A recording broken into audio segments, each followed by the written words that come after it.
আবার ভাইরাল দিলীপ ঘোষের পোস্ট এবং সেইটা নিয়েই কিন্তু এই মুহূর্তে রাজ্য রাজনীতি আবারও চর্চায় উঠে এসেছেন দিলীপ ঘোষ। তার কারণ দিলীপ ঘোষ মানেই কিন্তু 2015 সাল থেকে আমরা জানতাম যে সব সময় কিন্তু দিলীপ ঘোষ মানেই তার যা মন্তব্য, তার যা কথাবার্তা, তার মাধ্যমে তিনি একদম আগ্রাসন চালিয়ে কিন্তু ব্যাটিং করেন সব সময়। এবং সেই জায়গা থেকেই দিলীপ ঘোষ কোথাও গিয়ে যেন এখন একটু সুর নরম করে ফেলতে বাধ্য হলেন। তার কারণ আমরা দেখতে পেয়েছিলাম গত কয়েকদিন আগেই একদম শ্রমিক ভট্টাচার্য রাজ্য সভাপতি হিসেবে নির্বাচিত হওয়ার পর দিলীপ ঘোষ সেই অনুষ্ঠানে ডাক তো পেলেনই না, এমনকি শ্রমিক ভট্টাচার্যের সঙ্গে তাকে টাইম নিয়ে দেখা করতে যেতে হলো এবং তিনি শেষ পর্যন্ত সল্টলেকে পার্টি অফিসে গেলেন এবং গিয়ে বহু কথা বললেন যে তিনি একদম সরাসরি পার্টিতেই আছেন, তিনি পার্টি ছেড়ে যাচ্ছেন না কোথাও। জল্পনা উস্কে ছিল একদম সাধারণ যারা তৃণমূলপন্থী লোকজন, তারা কিন্তু তার কোনোভাবেই কোনো পার্টি ছাড়ার ব্যাপার ছিল না এই সমস্ত।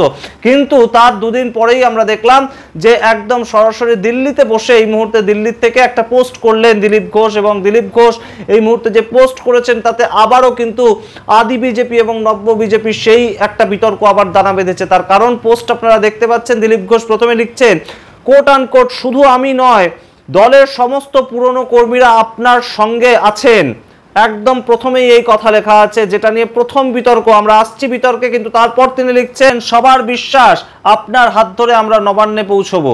প্রথম বাক্য। দ্বিতীয় বাক্যে দিলীপ ঘোষ লিখছেন আপনি যা আদেশ করবেন আমরা তাই করব।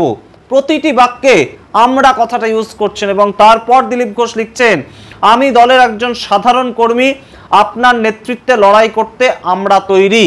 এই যে বাক্যবন্ধ দিলীপ ঘোষ তৈরি করলেন এবং পোস্ট করলেন এবং নিচে ছবি দিলেন যে তিনি বরণ করে নিচ্ছেন বিজেপির পতাকা দিয়ে শ্রমিক ভট্টাচার্যকে, সেইটা নিয়েই কিন্তু এই মুহূর্তে বিতর্ক এবং সেখান থেকে বিভিন্ন রকম ব্যাখ্যা কিন্তু বেরিয়ে আসছে রাজনৈতিক পরিমণ্ডলে। কি ব্যাখ্যা অবশ্যই বলবো, তার আগে অবশ্যই টক টু বাংলা ইউটিউব চ্যানেলটিকে সাবস্ক্রাইব করে দিন।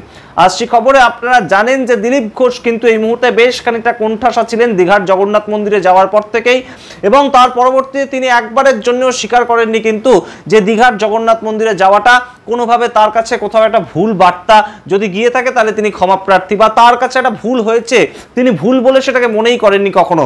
এবং তিনি তার স্ট্যান্ড পয়েন্টে যে একদম সঠিক সেই জায়গাটা কিন্তু এখনো পর্যন্ত তিনি বলছেন। এবং তার স্ত্রী রিঙ্কু মজুমদার, আমরা গত একদম কয়েকদিন আগেই দিল্লিতে যখন দিলীপ ঘোষ এবং তার স্ত্রী তিনিও বলছেন যে একদম সঠিক ভাবেই কিন্তু দিলীপ ঘোষ জগন্নাথ মন্দিরে গিয়েছিলেন। তার ফলে তৃণমূল থেকে যারা দিলীপ ঘোষের বিরোধী ছিলেন কিংবা বিজেপি বিরোধী ছিলেন তার তেমন ভোটারও নাকি চলে আসতে পারে বিজেপির দিকে। এই সামগ্রিক যে ঘটনা সেটা কিন্তু বারংবার দিলীপ ঘোষের একটা স্ট্যান্ড পয়েন্ট। এবং এই ঘটনার পর থেকেই কিন্তু আমরা দেখতে পেয়েছিলাম যে দিলীপ ঘোষকে আর বিশেষ কোনো পার্টির প্রোগ্রামে কিন্তু ডাকা হচ্ছে না। এবং সেই জায়গা থেকে প্রধানমন্ত্রী রাজ্যে এলেন আলিপুরদুয়ারে, অমিত শাহ রাজ্যে এলেন নেতাজি ইন্ডোর স্টেডিয়ামে, এবং তারপর একদম রাজ্য সভাপতি বরণ সেইখানেও কিন্তু আমরা দেখতে পেলাম না দিলীপ ঘোষকে। যেখানে আমরা দেখতে পেয়েছি কিন্তু প্রাক্তন 2 রাজ্য সভাপতি রাহুল সিনহা থেকে অন্য আরেকজন অসীম ঘোষ, এবং তার সঙ্গে অবশ্যই যিনি সদ্য ছেড়ে গেলেন রাজ্য সভাপতির পদ সেই ডক্টর সুকান্ত মজুমদারকে। সুতরাং সামগ্রিকভাবে দিলীপ ঘোষকে একটা বয়কট করেছিল বিজেপি, এবং সেই জায়গাটা কোথাও গিয়ে আমরা আগেই আপনাদেরকে জানিয়েছিলাম যে শ্রমিক ভট্টাচার্যের মধ্যস্থতায় কিন্তু একটা ব্যালেন্স তৈরি হলো। দিলীপ ঘোষ বিজেপি ছেড়ে তৃণমূল জয়েন করবেন না, সেই বার্তাটা অন্তত একদম কর্মী সমর্থকদের কাছে পৌঁছালো যখন দিলীপ ঘোষ একদম সরাসরি সল্টলেক গেলেন এবং শ্রমিক ভট্টাচার্যকে বরণ করে নিলেন, উত্তরীয় পড়ালেন, এবং অবশ্যই ভারতীয় জনতা পার্টির চিহ্ন দেওয়া একটা ছবি তিনি তার হাতে তুলে দিলেন।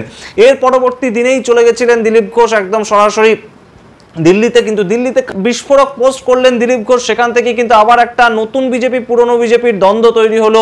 এই প্রাথমিক যে বাক্য তিনি গঠন করেছেন সেখানেই কিন্তু তিনি বলছেন শুধু আমি নয় দলের সমস্ত পুরনো কর্মীরা আপনার সঙ্গে আছেন। এই যে কথার মাধ্যমে দলের সমস্ত পুরনো কর্মী, এই দলের সমস্ত পুরনো কর্মী কি তাহলে এতদিন দিলীপ ঘোষের সঙ্গে ছিল?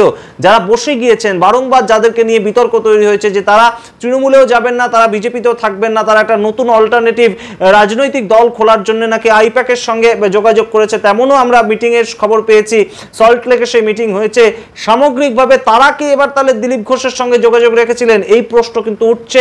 এবং তার সঙ্গে যে প্রশ্ন উঠছে দিলীপ ঘোষের সময়কালে যে ধরনের নেতারা একদম সামনের দিকে উঠে আসতেন সায়ন্তন বসু থেকে একদম আমরা দেখতে পেয়েছিলাম রিতেশ তিওয়ারির মতো নেতারা কিন্তু একদম সামনের দিকে উঠে এসেছিলেন, কিন্তু তার পরবর্তীতে সুকান্ত শুভেন্দুর জুটি যখন একদম সামনে এলো তখন কিন্তু অগ্নিমিত্রা পাল, রুদ্রনীল ঘোষ থেকে শুরু করে শঙ্কর ঘোষ এদের একটা বাড়বাড়ন্ত বাড়লো, এবং অবশ্যই তার সঙ্গে শঙ্কুদেব পান্ডা এবং অবশ্যই রেখা পাত্রের মতো নতুন মুখ কিন্তু বিজেপির নেতৃত্ব পেল। এবং বিভিন্ন জায়গায় আমরা দেখতে পেলাম যে বিজেপির যারা আদি মুখ সায়ন্তন বসু যেমন 1990 সাল থেকে বিজেপি করছেন, তারা কিন্তু অনেকটা ব্যাকফুটে চলে গেলেন। 2024 সালে লোকসভা নির্বাচনেও সায়ন্তন বসুকে তেমন ভাবে প্রচারে আমরা দেখতে পেলাম না।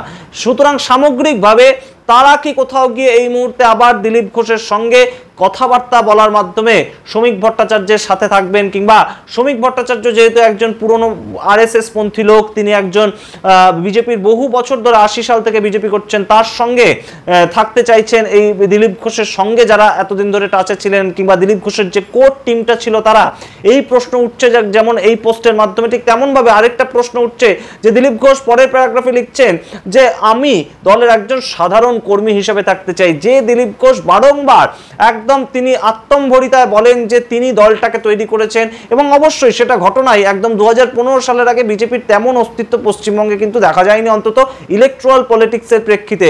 এবং সেই জায়গায় দিলীপ ঘোষ আসলেন, রাজ্য সভাপতি হলেন, এবং 2019 সালে প্রথম বিজেপি 41% ভোট পেয়েছিল পশ্চিমবঙ্গে, এবং সেইটার জন্য দিলীপ ঘোষের কিন্তু অবশ্যই একটা গুণ রয়েছে, কিংবা দিলীপ ঘোষের কিন্তু একটা অহংকারের জায়গা রয়েছে।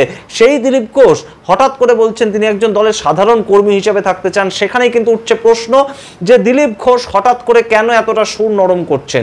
এই প্রশ্ন অবশ্যই এই মুহূর্তে উঠতে বাধ্য। 2026-এর ভোট আর বেশি দিন দেরি নেই, বেশ খানিকটা দেরি করলেও ভারতীয় জনতা পার্টি তাদের ক্যাপ্টেন বাছাইয়ের ক্ষেত্রে, এবং ক্যাপ্টেন শ্রমিক ভট্টাচার্য এসে প্রথম যে একদম কাজটা করলেন সেটা কিন্তু একটা বার্তা দিলেন যে ভারতীয় জনতা পার্টি মুসলিমদের বিরুদ্ধে নয়, এবং অবশ্যই ভারতীয় জনতা পার্টি সবার ভোটটা চায়, অর্থাৎ যেই তৃণমূলের বিরুদ্ধে তারই ভোটটা চায়, যেই তৃণমূলের সন্ত্রাসের বিরুদ্ধে, দুর্নীতির বিরুদ্ধে যাদেরই অভিযোগ থাকবে তারাই যেন বিজেপিকে ভোটটা দেয়।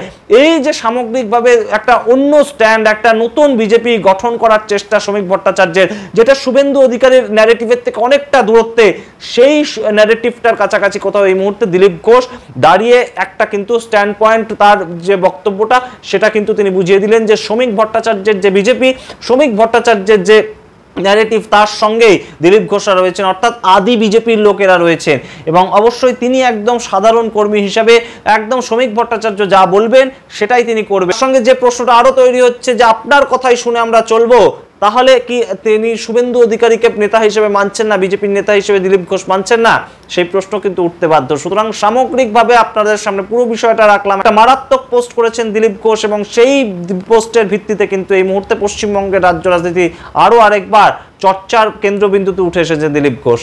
সমস্তটা রাখলাম আপনাদের সামনে। আপনারা কি মনে করেন, দিলীপ ঘোষকে কি আবারও প্রাসঙ্গিক করে তুলবে বিজেপি? তিনি কি আবারও গুরু কোনো দায়িত্ব পেতে চলেছেন শ্রমিক ভট্টাচার্যের টিমে? কি তিনি ভাইস ক্যাপ্টেন হবেন?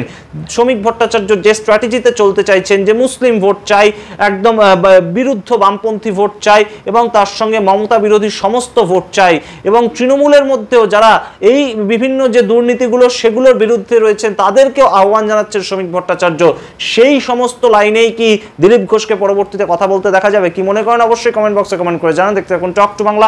অবশ্যই প্রত্যেকটি ভিডিও লাইক, কমেন্ট, শেয়ার করুন। আমাদের ভিডিও ভালো লাগলে অবশ্যই থ্যাঙ্কস বাটনে ক্লিক করে আমাদের আর্থিক সাহায্য করতে পারেন, এবং অবশ্যই তার সঙ্গে টক টু বাংলা ইউটিউব চ্যানেলটিকে সাবস্ক্রাইব করে দিন। ধন্যবাদ।